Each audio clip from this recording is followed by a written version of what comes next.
Hey guys, welcome back to another JC Tennis video. So today we're going to do French Open round 3. I think it's day 6. And we're just going to do some predictions and bets for that day. Today's bets are looking pretty good.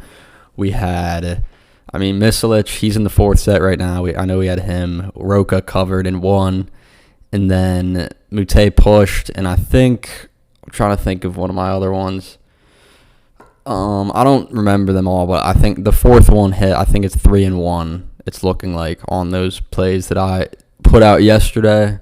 We're going to keep using all of our match results. I haven't put today's matches in, but I don't need them because everyone playing tomorrow did not play today. And then we're also going to use these against the spread rankings. And also, that's not updated for today, but it doesn't have to be. So I looked through all these real quick already. And then I'm going to click here and then go to a lot of these game spreads. I really just care about the money line and then the game spread for how I do these things because all of this stuff is game spread results. So we have a lot of insight on that. So Musetti played a great match, round 2. And he still, let me double check. I don't believe he covered. That's from a long time ago. Let's see. Yeah, Galan covered against Musetti, and he played pretty flawless, and I think Navone is playing really well. I don't know if this is going to be one of the 3 or 4 that I really like, but I would definitely lean towards Navone getting 7.5 games. He's playing great. I know Musetti's playing really great, but he just played a great match, and they set his spread too high, and I think they might be doing that again. Khachanov Paul is really interesting. So I think if the normal tennis fan were to make this line, they would have Tommy Paul as the favorite. It tells you how good they think Khachanov is playing, and Paul obviously he hasn't had the 2 most straightforward matches. He got through in 4 in round 1, he covered. Then he got through in 5 in round 2. I do not believe he covered on that one. I think them setting this line where it is for Khachanov tells you all you need to know, and I think the play would be to take Khachanov. He played, who did he play? He played Offner, and he won in 5, but he didn't cover. Offner has been great. I wouldn't use this result as a reason not to bet Khachanov. I think Khachanov winning that match was really, really, really strong. A lot of people had Offner winning that match. I had him covering, which he did, which is great, but yeah, a lot of people had Offner winning that match.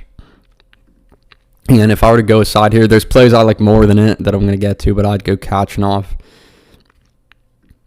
Borges Popyrin. This one's straightforward for me. I like Popyrin. He's probably, 2.5 game favorite? 1.5. I'd take the games, Popyrin, 1.5. I think Borges benefited from Casper's injury. Maybe they're overvaluing him because he beat Casper. Popyrin's playing really good. I watched his last match. He's hitting the ball good. He's just gonna overpower Borges. And Popyrin overpowered the guy he played in his last match. I forget who it was, but I had him there. Might be my favorite play. Popyrin to win, Popyrin to cover. I would be all over that one. That one's easy. Hollies and Runa.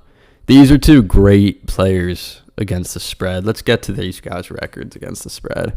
Hollies is 14-6-1. Runa 16-8-1. So Hollies a little stronger. I think, Hollies. I thought of this match once I saw Hollies win, and I was like, I think I'm going to take Hollies against Runa because Runa has a lot of slam matches where he kind of gives away sets and everything. He's not the most straightforward slam player, but rounds 1 and 2 here. Cover. This is tough. I wouldn't touch it. I would lean Hollies, but I think they set that line well. They gave Hollies credit there. I think if it was 6.5 or 7.5, I'd be all over Hollies, but I think they gave him a little bit of credit as they should. So I'd stay out of that one. But if I had to pick, I'd still think Hollies because Runa has due to lose a set, I think. He's been straights in both matches, I think. And I think Hollies is playing good tennis, so I'd lean Hollies there. So I got my lean on Navona spread, lean on Paul, money line. Love Popperin to cover, and then I lean slightly Hollies.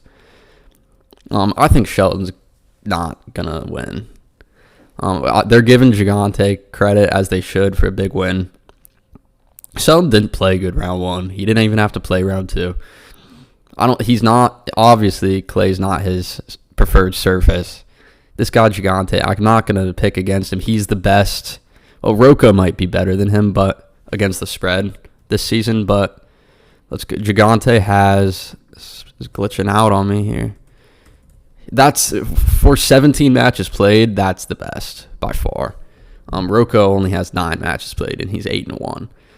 For that sample size, that's unbelievable to be 14-3. So I mean, I'd ride that against a guy who almost exited the tournament round 1. Okay, Hamad against Altmaier. Altmaier's playing great. I'd take Altmaier here. Let's see what the game spread is. 3.5, maybe take 3. I think 3.5 is really free, man. That's because I think he'll probably win the match. Because I value his win against Kopriva more than the win against Fritz. Everybody had Kopriva there because of how well he's been playing. I mean,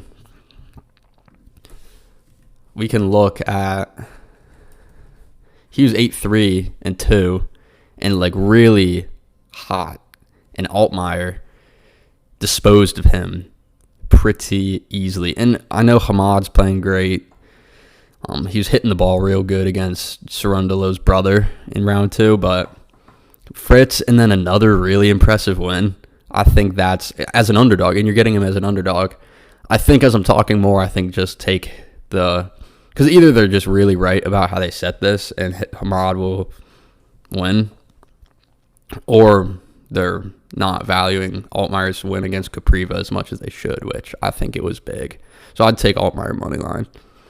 And a lot of these plus 130 to plus 200 straights have been hitting. If Misalic wins, which maybe he won't, because I think they're just on serve of the 4th. He could easily lose. But that would be one. Fearnley was going to win at plus 1 something, but then Humbert retired, of course, and then there's another one or two recently. Okay, so this is the last one I'll really have an opinion on, the Zhumer-Alcaraz match. It's just the Alcaraz matches in these slams are just not bettable. It's just because he could lose a set, but he could win the other 3 6-1 and cover a game spread of 9, losing a set, which I think that's what he did in his last match. Tiafoe Korda. So when Tiafoe is going good in majors, you got to bet him. And getting him at plus 100 here, you're getting a really clutch player against a really unclutch player in a match that's almost guaranteed to be close. I mean, look at the line. It's plus 100 to minus 125. It's almost guaranteed to be close. Clutch in slams, lives for slams. Korda, big moments, shrinker. Huge shrinker, known shrinker, Sebastian Korda. One of the biggest chokers on tour. And then Tiafoe's clutch. Loves these best of 5 matches.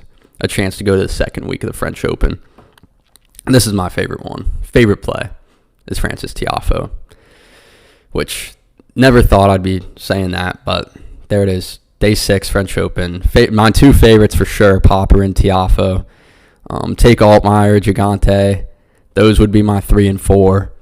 And then I think Khachanov is set that line set that way for a reason. And then also Navone games, Holly's games. Maybe look into those. Do what you want with them. Don't just blindly follow. Just take what I say and kind of use it to form your own opinion. But yeah, that's really all I have for this one. Hopefully you guys enjoyed, and hopefully I'll be back tomorrow with another video. See you guys.